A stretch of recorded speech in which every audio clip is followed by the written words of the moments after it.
With this video interview, I'm introducing a new series where I'll share stories and projects of people that inspire me with their unconventional lifestyles. First, meet Jan, a Belgian musician and artist who's building his dream on a remote part of La Palma island in the Canaries. On a small piece of land, in the most tranquil and magical corner of this green island, he's designing his life's big project, a recording studio that will host artists from all walks of life and all kinds of creative visions. He wants to create a haven where music, theater, and art will co-live and inspire beautiful creations.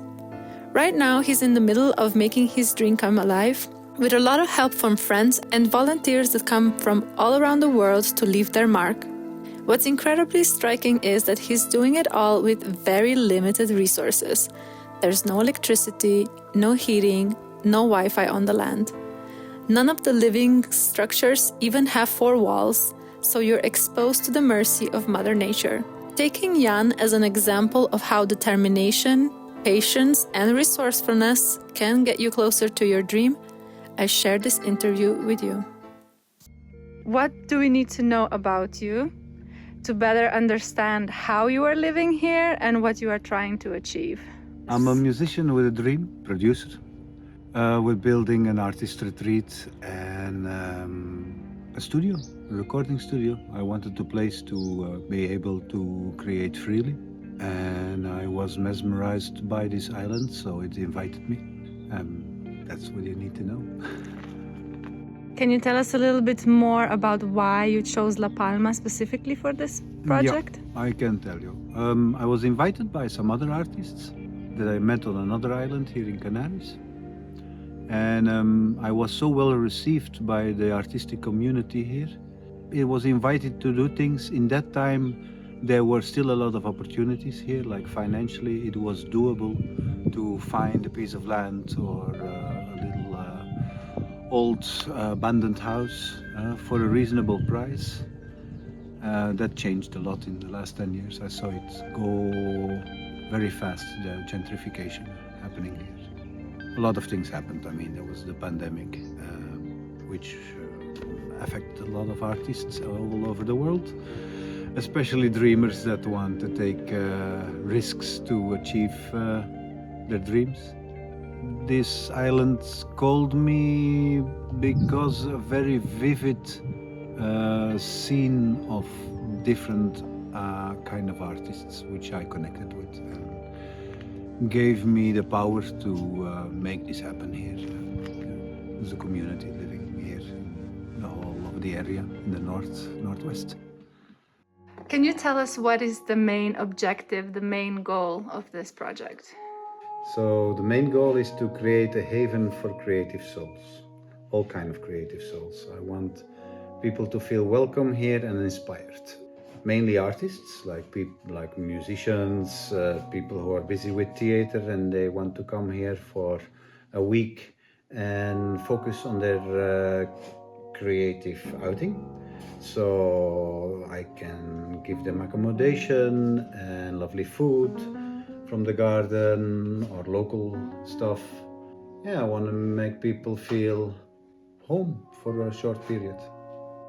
You've been here on this land developing this project for the last 10 years. Can you tell us a little bit about how it started and how it evolved through these 10 years and where you are now? Yeah, so I found a place in 2015 and I had to clean it out. It was full of cactus and so. And so in 17 we started building this building from the foundation with an Australian and a New Zealander. I always say from down under, which means from the other side up till here, strong foundation. And yeah, it's been quite a challenging and a bumpy road. I had an investor who died on me, he committed suicide, so that was a hard period for me. And after that, in 17, so I built this foundation, but then we stopped for like 4 years. I was in a relationship with somebody, and then the pandemic came, that relationship also broke. So there were a lot of challenges through the way, and also financially it's been not that easy. The world has changed rapidly, and yes, I invested a lot in this, but I try to do a lot with recycling material and find solutions for that, working with natural materials. For sure, I wasn't allowed to do everything with natural materials because I have a license to build this place. And so yes, actually in 21 I built this roof, and from 21 we have been steadily going on, and yeah, finding ways to make this place happen. So yes, for sure, I thought it would be a bit easier on me, and shorter. I would go for a shorter period to realize this. It's been double the time I thought, but I've learned to appreciate the journey that I'm going and doing, creating this project. So how would you describe life on this land? In short, paradise. In the long, challenging, learning journey, which I've learned to love. How big of an influence does the island itself, like the resources here, play in this whole journey? Quite big. It has a lot of potential, this island, but also it's an island. So for instance, finding recycling materials, it's on the mainland people throw away much more. Here people are much more wary of what things are worth. So that wasn't so easy as I thought it would be. But for the rest, it has a lot of, like, I find clay on this island, on this land, on my own land.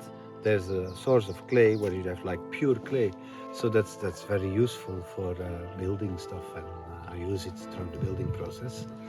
And the island, you know, the island has a big influence. I was living here 3 months with a volcano eruption. It changed a lot on the way people are in that time. That's 50 years before, the year I was born, it was the last time it happened, and then now again in 21.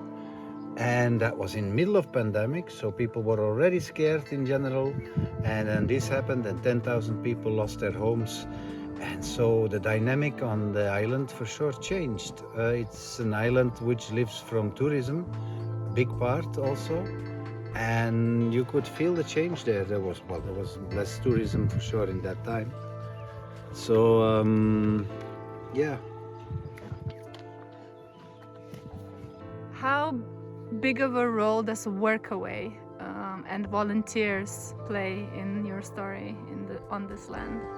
So yeah, the last few years I discovered the site of Workaway and HelpX, and through this people subscribe, all kind of people, and also that's been a learning curve to work with them and to find the right people, to select the right people, because there's all kind of people that such a project attracts, but there's different needs on different moments. So I was lucky to have some real enthusiastic people and some really skilled people too that came to help me. So it has a big impact. I mean, doing it alone is impossible. So as I have very little resources financially, it was necessary to have help sometimes. Friends came to help me, but I mean, there's a limit to what you can ask on your friends. So thanks to volunteers, the project has been going. If not, I wouldn't have been able to do what I've done until now. What was the biggest challenge? My inner journey with this, motivation, keeping the motivation through the challenges that came.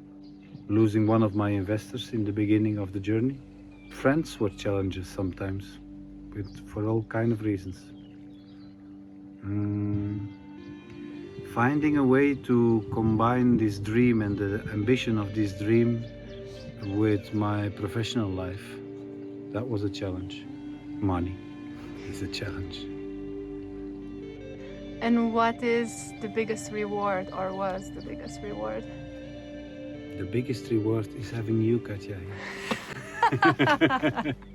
No, the biggest reward, it is the learning curve of this journey, and fact that you see that it's moving forward, and that actually also these volunteers that we were talking about, that they come and that they are every time mesmerized by what is happening here. That motivates me a lot, and that's a reward for me, because it's love.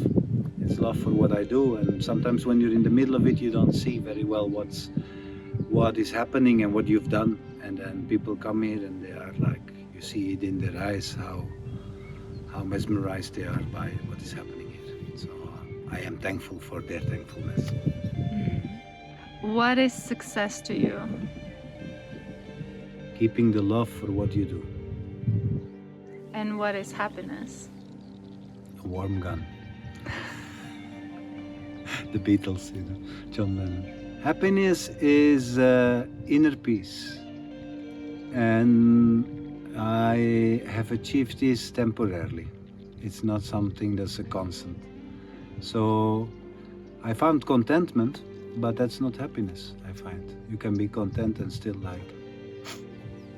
The happiness, it's for me, it's something that's very dynamic thing. There's many philosophies and theories about what happiness is also. I had people scream to me and saying, "You don't make me happy." And the only thing I could say to them is you have to do that yourself. You have to make yourself happy. So I'm trying to make myself happy.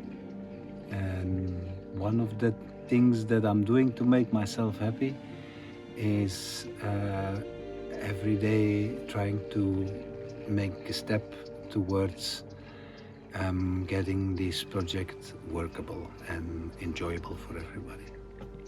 How do you actually support yourself financially and the project? Well, that's been the most challenging thing, because I lived from being an artist and a musician, producer in Belgium, to coming here and being completely independent with a new life here.